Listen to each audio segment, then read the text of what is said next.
से अम्मा घर को चलाती है, खुद भूखी रह के वो सबको खिलाती है।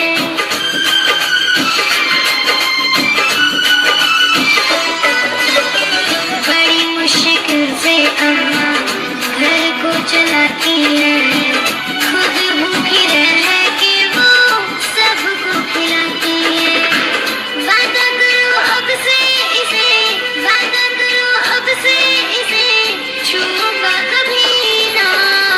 जीना है तो पापा शराब मत पीना, जीना है तो पापा शराब मत पीना।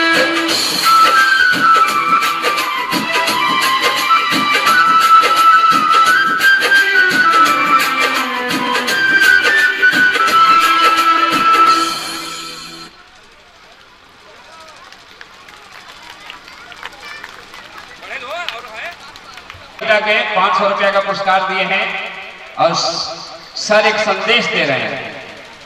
एक पापा का रोल करते हैं। है भाई, यही का लड़का है।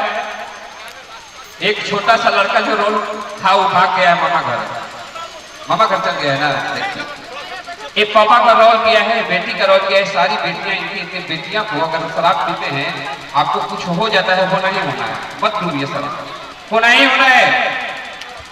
सुहानी के पापा आए हैं क्या? देखिए, खड़े हो जाइए। सुहानी के पापा देखिए आए हुए हैं। देखिए